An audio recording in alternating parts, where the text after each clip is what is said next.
Meus irmãos, queremos apresentar o pastor que estará nos trazendo a palavra nesta manhã, primeiro período. Pastor Sadraque, por favor. Pastor Sadraque é o pastor presidente ali de Ji-Paraná e também primeiro secretário daquela convenção, isso mesmo. Os irmãos querem recebê-lo como bem-vindo em nome de Jesus, amém? Amém? Para nos trazer essa palavra gloriosa nesta manhã. Fiquemos em pé, irmãos, vamos fazer mais uma oração.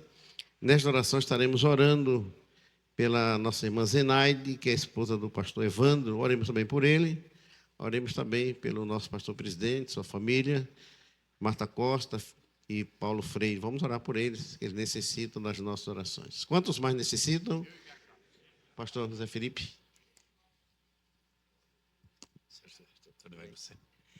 Cumprimento a todos com a paz do Senhor.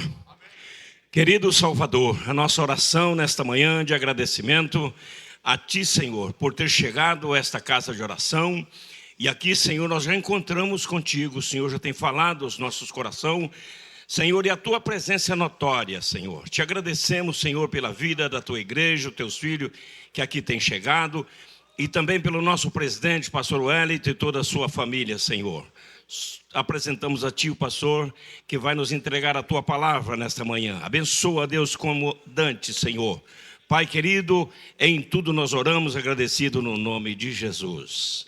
Amém.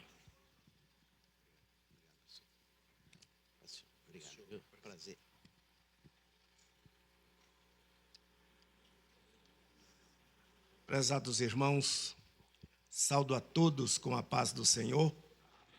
Podeis tomar os assentos.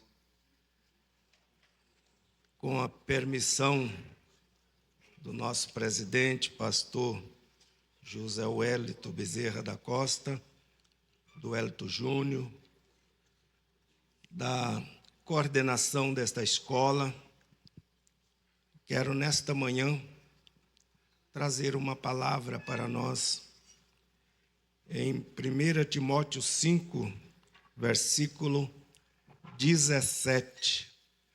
Trago a saudação do presidente da nossa convenção do estado de Rondônia, pastor Nelson Lutemberg,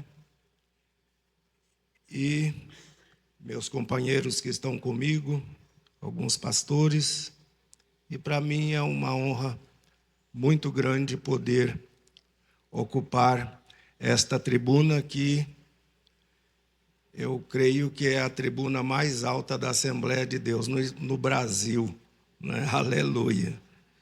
Glória a Deus.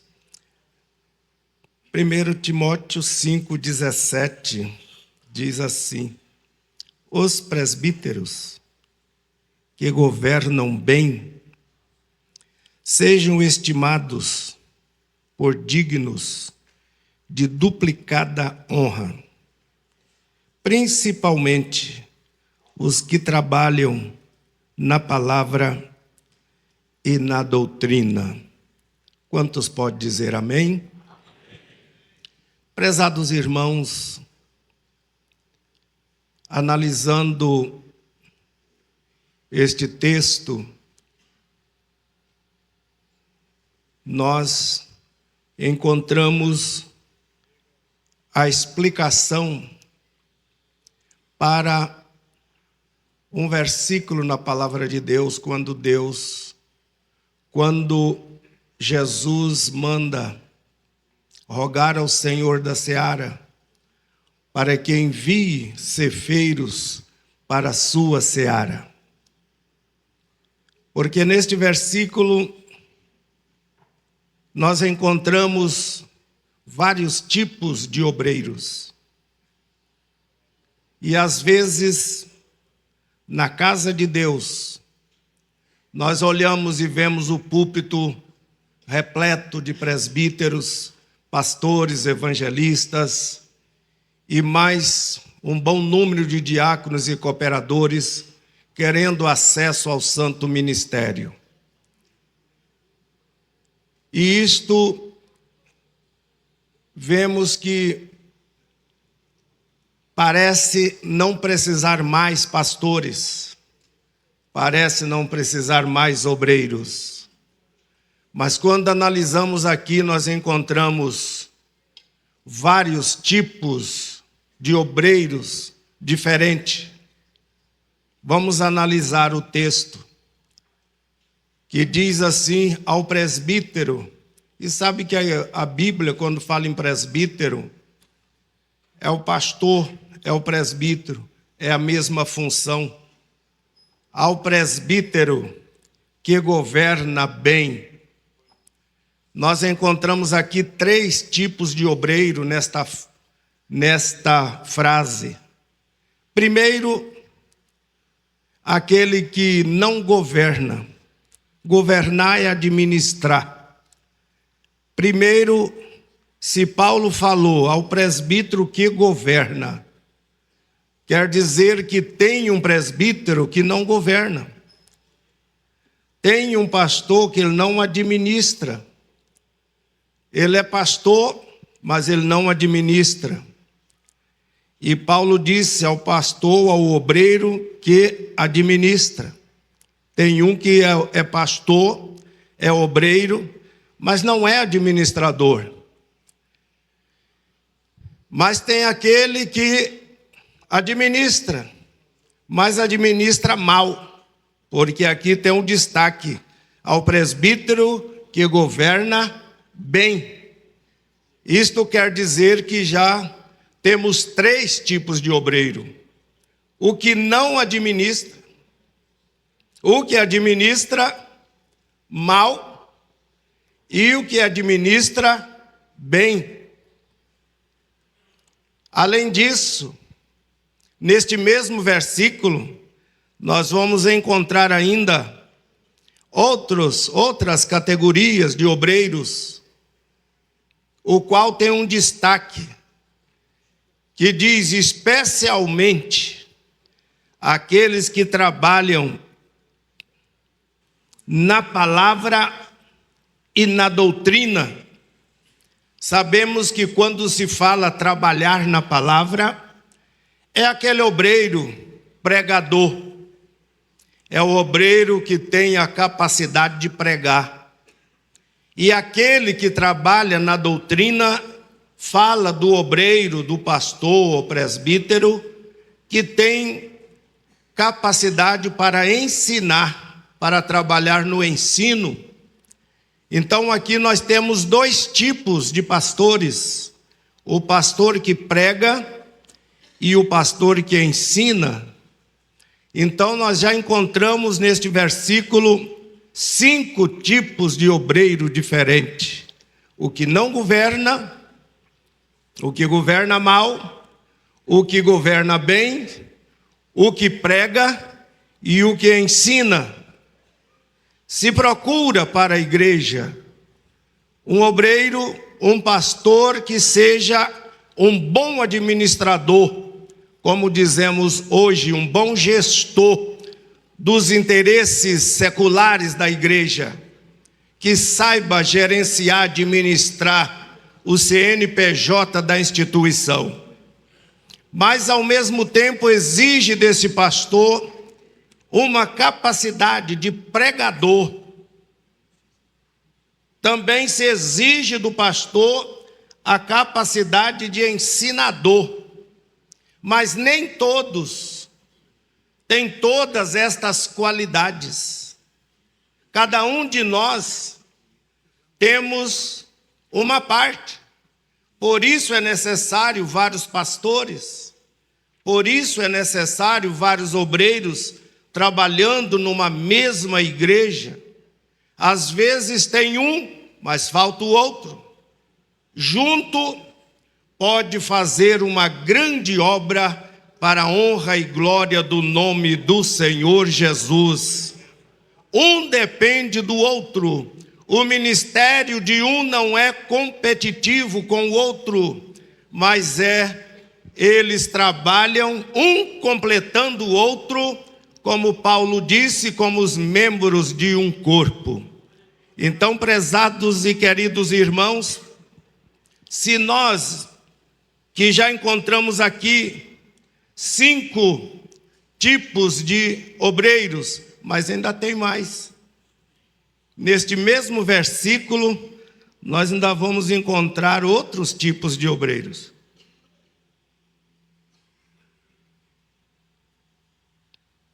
É o obreiro que é bom pregador, prega, que é capaz de arrebatar as multidões,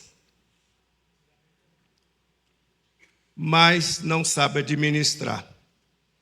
Às vezes nem a própria casa, infelizmente. Mas é pregador. Deus deu a ele a capacidade de pregar. Ele tem este dom, esta capacidade, mas não sabe administrar. E às vezes, nós que trabalhamos às vezes na direção de na direção de uma convenção, nós deparamos com esta situação. Um bom obreiro, um bom pregador, colocamos ele para administrar um campo e às vezes ele não vai bem. Às vezes até um desastre. Às vezes até acaba sendo prejudicado aquele obreiro, porque ele é colocado numa função para a qual ele não tem aptidão. Ele não está apto para aquela função. Mas ele é um bom pregador, alguém dirá. Ele prega. Ele faz um trabalho tremendo. Mas exige-se para administrar uma igreja, para pastorear, o que exige mais de um obreiro é a capacidade de governar.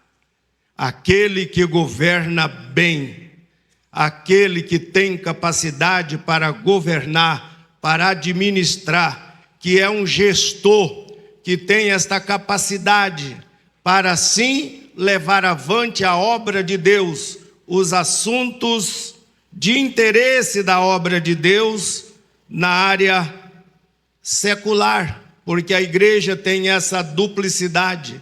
É uma organização espiritual, mas ela está na terra. Tem um CNPJ, tem um endereço, tem contas a pagar. A igreja compra, às vezes a igreja precisa vender. A igreja, ela tem esta vida terrena enquanto estivermos aqui, e para dirigir uma igreja há uma necessidade de ter esta capacidade gerencial. Mas, irmãos, então tem o obreiro que é pregador, mas ele não é um gestor. Tem o obreiro que é ensinador, mas ele não é um administrador. Ele sabe ensinar, mas não sabe fazer. Isto é algo tremendo, parece que é uma contradição. Se ele sabe ensinar, ele tem que saber fazer. Não é assim, irmãos. Eu li uma historiazinha pequena de dois amigos que foram pescar, e um ficou na beira do lago e o outro pegou um barquinho e foi para o meio do lago. E de repente, aquele que estava lá no meio do lago, o barquinho virou. E ele começou a gritar com o que estava à margem: me socorre! E ele que estava na beirada, ele disse: nada. Falou: eu não sei nadar. E o que estava na beira disse: é fácil. Fala: como que faz? Você bate a mão direita, o pé esquerdo, a mão esquerda, o pé direito, e assim você... E ele começou a bater. Falou: está indo bem, continua, mão direita, mão esquerda, e foi até que ele chegou na beira do lago e foi reclamar com um amigo: amigo, eu caí na água, pedi socorro, e você não foi me socorrer. Ele disse: eu não sei nadar.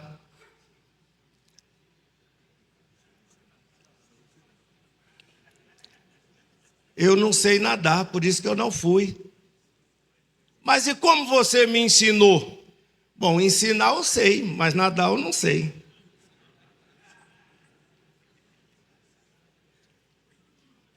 E isto ocorre, irmãos, na prática, no ministério.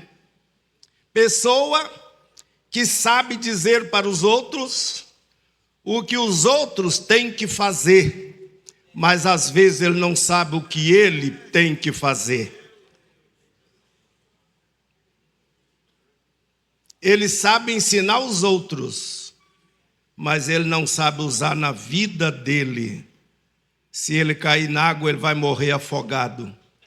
E vez por outra nós vemos obreiros sendo tragados pelas águas, pessoas de alto conceito, bom ensinador, mas ele conhece somente a teoria.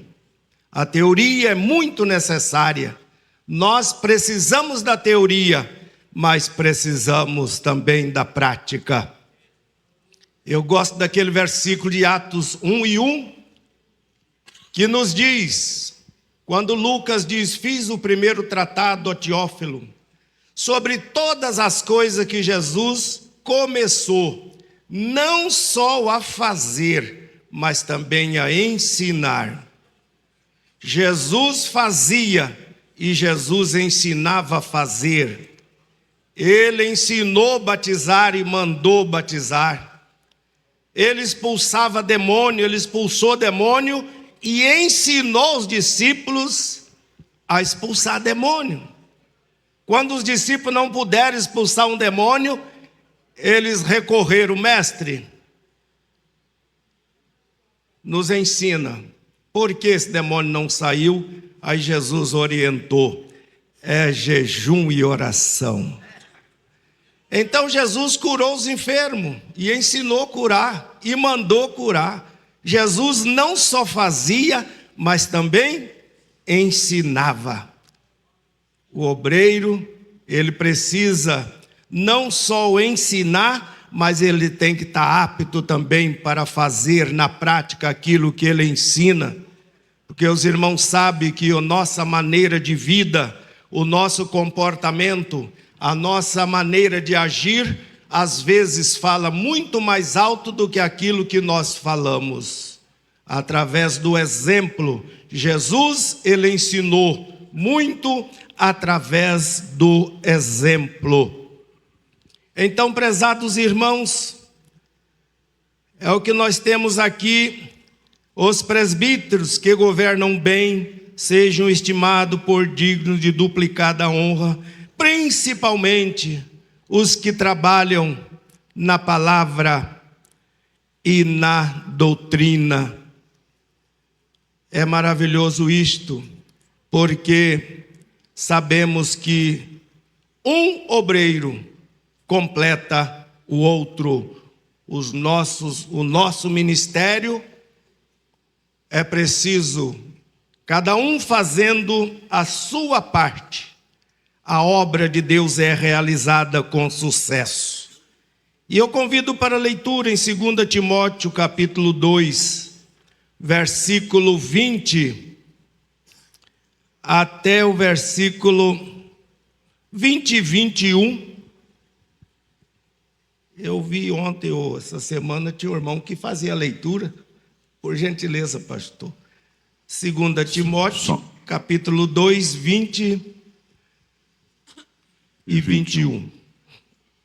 Ora, numa grande casa não somente há vasos de ouro e de prata, mas também de pau e de barro, uns para a honra, outros porém para a desonra. De sorte que se alguém se purificar destas coisas, será vaso para honra, santificado e idôneo para uso do Senhor e preparado para toda boa obra. Amém. É interessante.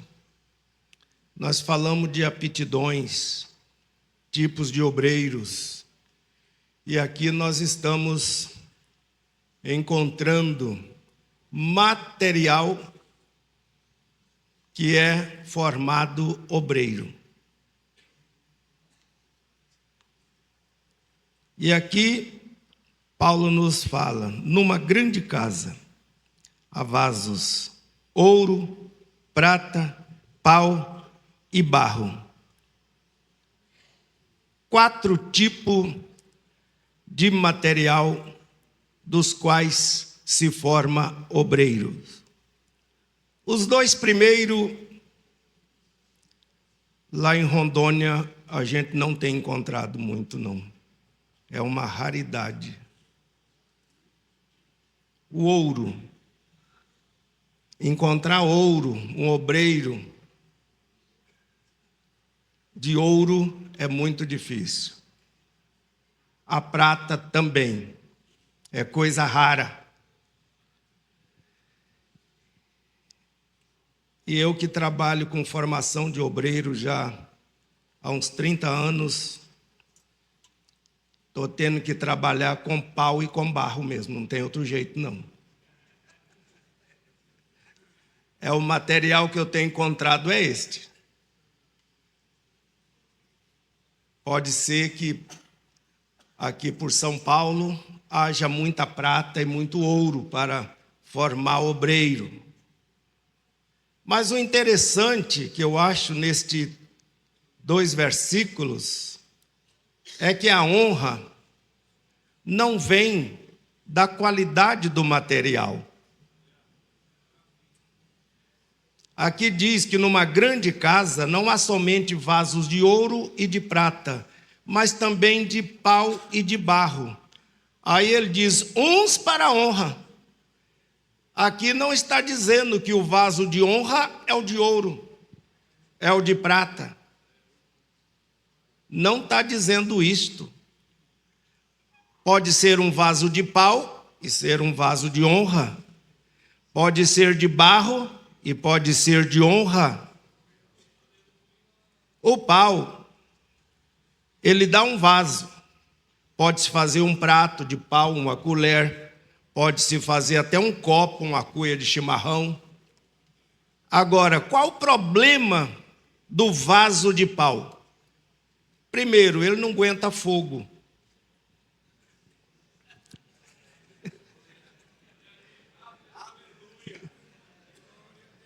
Ele se queima muito fácil. Tem obreiro que por qualquer coisa ele se queima. Não aguenta fogo. É a qualidade do pau. E o outro problema com o pau é que ele serve somente para um tipo de vaso. Depois que você fizer um copo de pau, não adianta você querer desmanchar e fazer outro que não dá. Obreiro que serve somente para uma função. Nós já tivemos esta experiência de ter um bom diácono, muito esforçado, uma bênção na casa de Deus. E daí, pastor, vamos consagrar esse irmão a presbítero.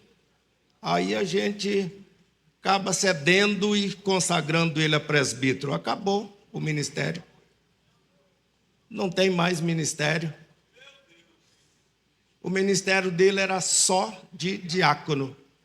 Ele precisaria viver a vida inteira com toda a honra na casa de Deus, mas como diácono. É de honra. Nós temos diáconos honrados, diáconos abençoados. Mas não adianta consagrar ele a pastor ou a evangelista, não é a função dele. O material que ele foi feito é de pau. Ele foi aproveitado. É um bom diácono. Mas não adianta querer desmanchar ele e fazer outro, porque não dá. O melhor material para se fazer obreiro é o barro.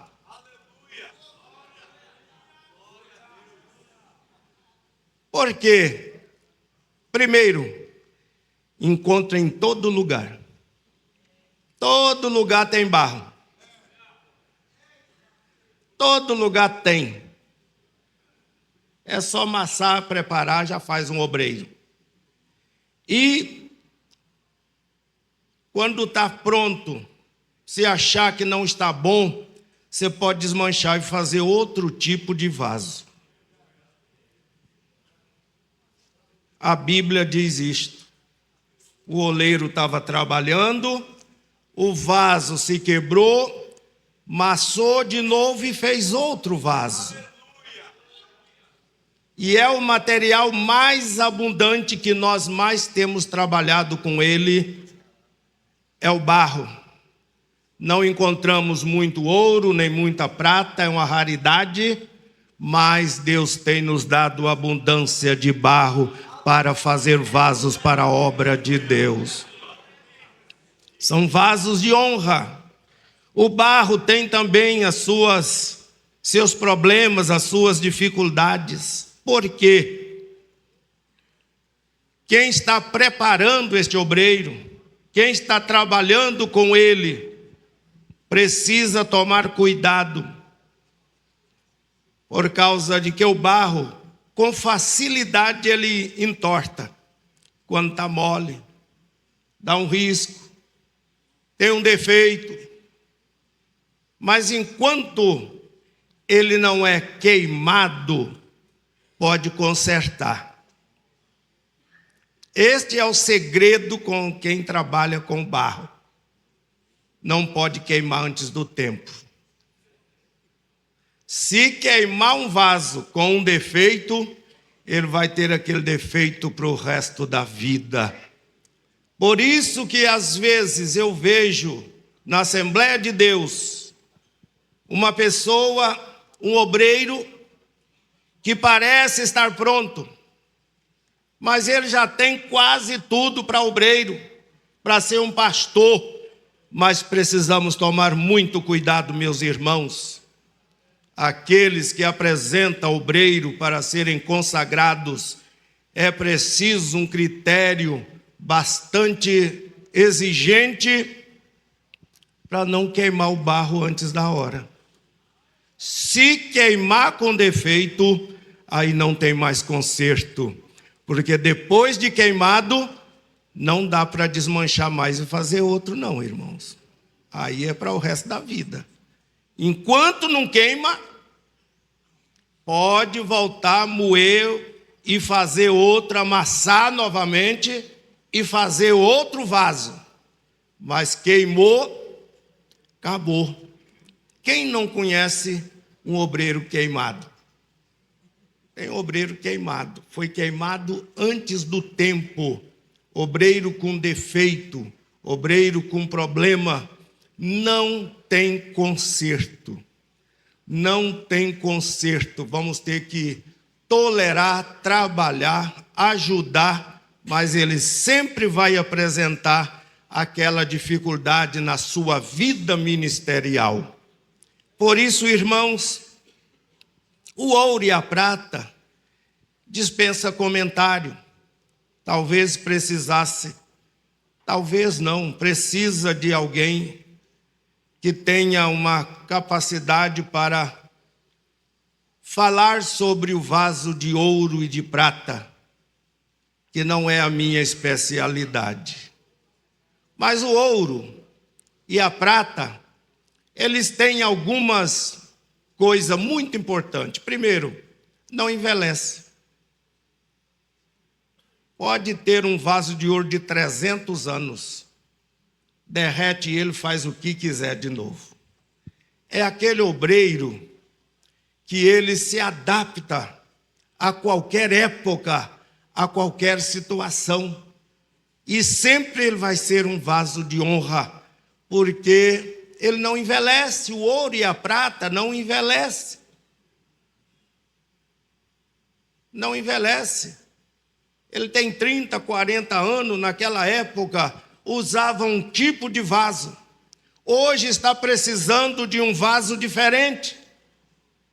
Ele é capaz de se readaptar a uma nova realidade. E nós hoje, meus prezados irmãos, precisamos desta capacidade em nós, de nos readaptarmos, de nos reinventarmos, porque estamos vivendo uma realidade diferente da que viveram os pastores do começo do século passado. E isto tem causado alguma dificuldade,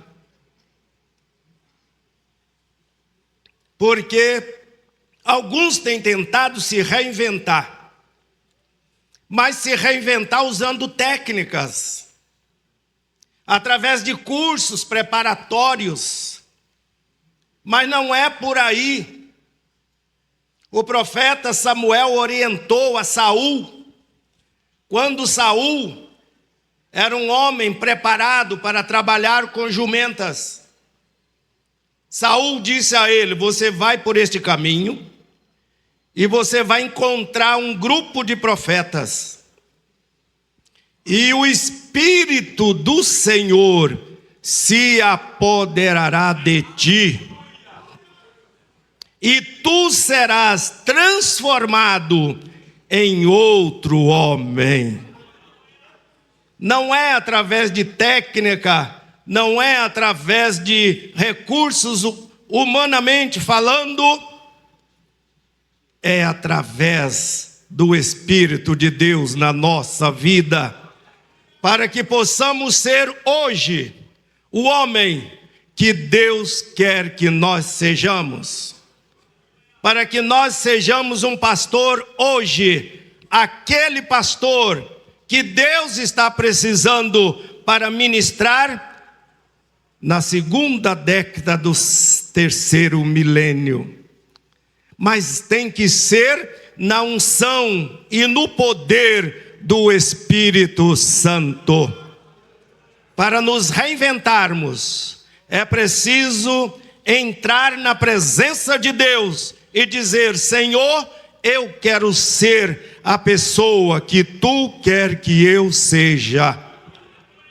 E assim o obreiro é transformado naquilo que Deus quer que ele seja, no tipo de obreiro que Deus quer para a sua igreja hoje. Prezados irmãos, esta é uma da capacidade, das facilidades do ouro e da prata. E é interessante notarmos que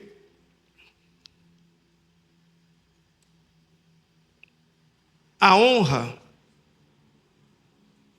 ela vem, não é do pastor presidente, não é do presidente da convenção, ele apenas reconhece. Mas o versículo 21, ele dá a receita para a honra, que diz assim: de sorte que, se alguém se purificar destas coisas, será vaso de honra.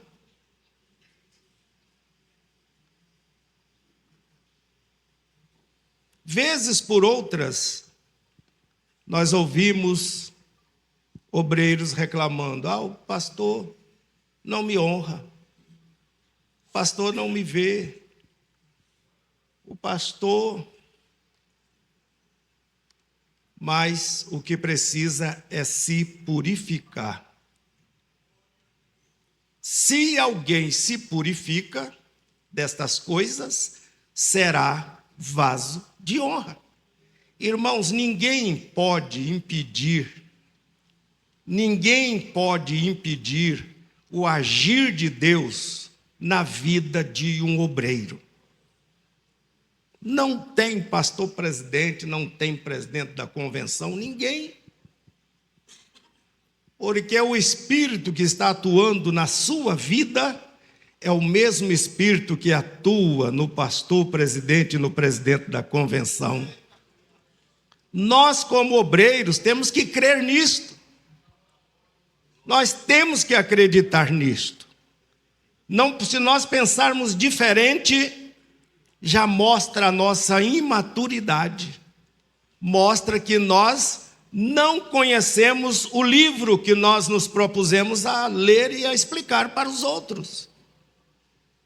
Porque aqui vem aquela leitura lá de 1 Coríntios que normalmente se faz no dia da ceia.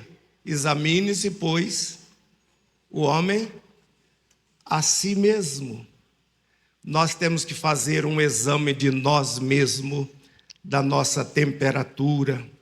Paulo, falando aos Romanos no capítulo 12, ele diz que a graça é dada a cada um segundo a medida da fé.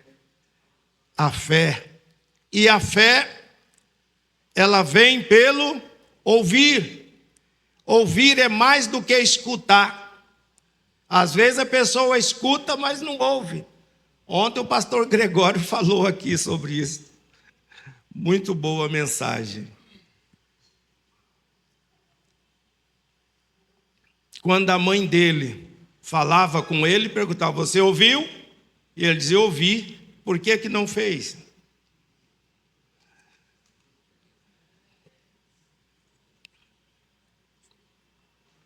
Precisa fé, uma medida da fé. Para que a graça seja mais abundante, é preciso fé. E a fé nossa às vezes é pouca, precisamos de orar: Senhor, aumente a minha fé.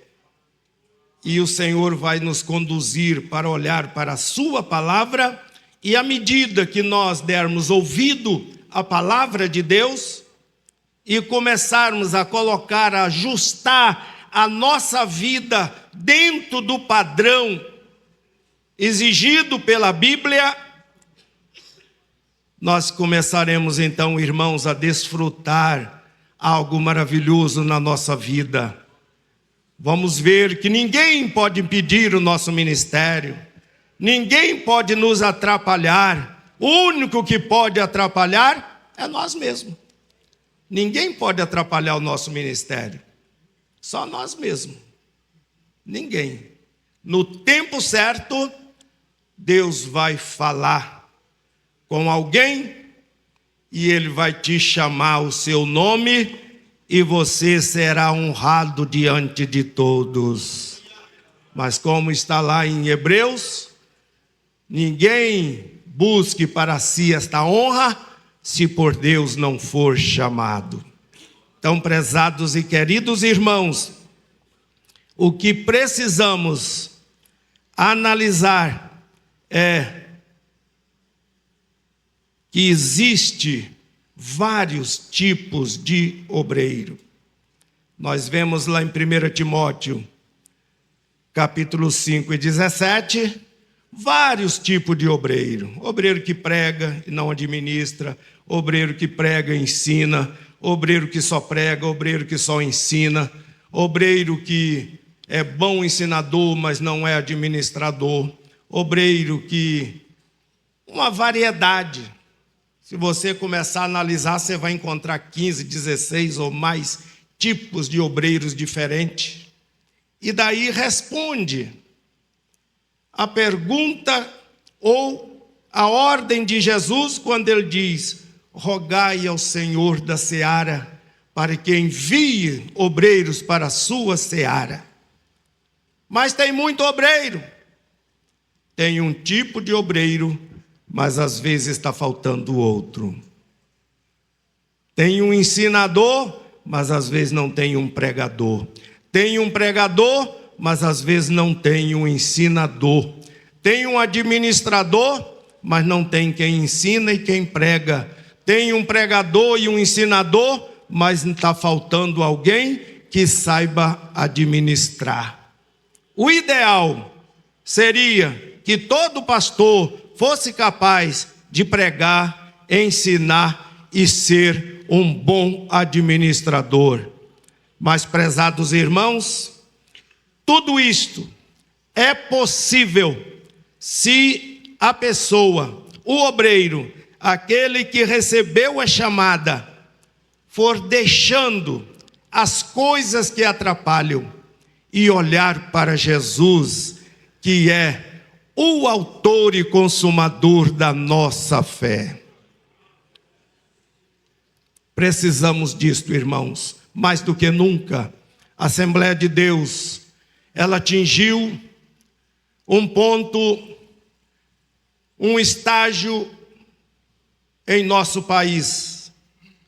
E ela só tem uma coisa a fazer agora: é avançar, é continuar crescendo. Não podemos parar. Não podemos achar que já atingimos o máximo. Não podemos achar que já atingimos um estágio que agora é só deitar nos louros da vitória. Eu gosto da escada de Jacó por dois motivos. Primeiro, porque ela estava posta no chão. E segundo, porque ela tocava no céu. Aleluia. Ela ligava as duas coisas, a terra e o céu. Isto quer dizer que nós precisamos, durante a nossa vida, o nosso ministério, estar pensando no céu, mas sabermos que estamos na terra. E o outro ponto indica que começa aqui do primeiro degrau, mas não tem limite. Não tem limite. O limite é o céu. Então nós podemos avançar, podemos trabalhar. O obreiro, ele pode trabalhar e crescer, desenvolver cada vez mais. O que ele precisa é se purificar. E o que é esta purificação? Esta purificação é nós analisarmos o que está impedindo o meu desenvolvimento ministerial. Por que eu não prego melhor? Por que eu não melhoro o ensino? Por que a minha administração não é tão boa? E você vai ter que descobrir isto de duas maneiras: ajoelhado na presença de Deus, pedindo: Senhor, por quê? O que eu devo fazer? E estudando a palavra de Deus. Quando eu li em Êxodo, capítulo 37, versículo 1, lá está a madeira que foi feita a arca, uma arca de cetim. Cetim, alguém já explicou, o pastor Cláudio Gama deu um estudo sobre a fabricação da arca, e ele diz que olhando por fora, seria improvável daquela madeira fazer um objeto tão importante. Mas Bezalel, ele pegou aquela madeira e foi trabalhando, e chegou um ponto que a madeira desapareceu. Ele cobriu ela de ouro, ornamentou, de maneira que quem via uma árvore lá no deserto e via a arca, mas essa arca foi feita daquela madeira, daquele tipo de madeira? Não tem nada a ver. Então, prezados irmãos, trabalhe o teu ministério. Trabalhe a tua vida ministerial. O que impede, você deixa, você larga, você para de praticar aquilo que está impedindo o teu ministério e comece a fazer aquilo que pode fazer você avançar na vida ministerial. E assim, o seu ministério vai prosperar, vai avançar, você será reconhecido, você será honrado, não somente a direção de uma convenção, mas acima de tudo, será honrado por Deus. E todo o povo vai reconhecer o seu ministério. A história de Uzias, um adolescente que tinha o ibope mais alto, está escrito, e tinha Uzias, e era Uzias da idade de 16 anos, e todo o povo estava com o ibope mais alto do que qualquer político.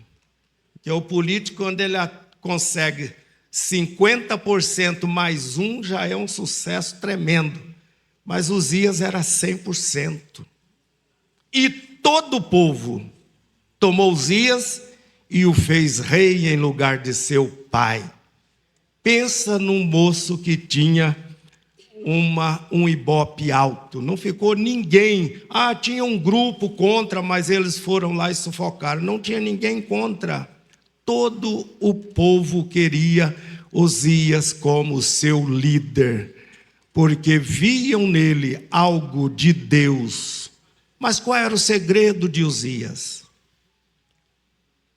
Ele tinha um mentor chamado Zacarias, homem sábio nas visões de Deus. Cuidado com quem você está aprendendo. Você quer prosperar no ministério? Paulo disse a Timóteo: lembra de que tens aprendido. Não beba em qualquer cisterna, não beba em qualquer fonte. Hoje nós temos uma facilidade muito grande que podemos fazer uma pesquisa até em cima do púlpito aqui, com poucos tricados de dedo, nós temos informações tremendas. Mas também é um laço muito perigoso. Tem tanta coisa na internet, tem tantas mensagens, tantas propostas, que, olha, irmãos, precisamos, como obreiros, tomar cuidado e beber somente em fonte limpa, em fonte segura. Jesus foi muito claro quando ele disse: quem crê em mim, como diz a Escritura, rios de água viva fluirão do seu interior. Vamos beber nesta fonte, vamos direto aos pés de Cristo e estudar a sua palavra, para que nós possamos ser um obreiro, mas um obreiro como diz a Escritura. Que Deus em Cristo nos abençoe, em nome de Jesus. Pastor Wellington, muito obrigado. Que Deus continue abençoando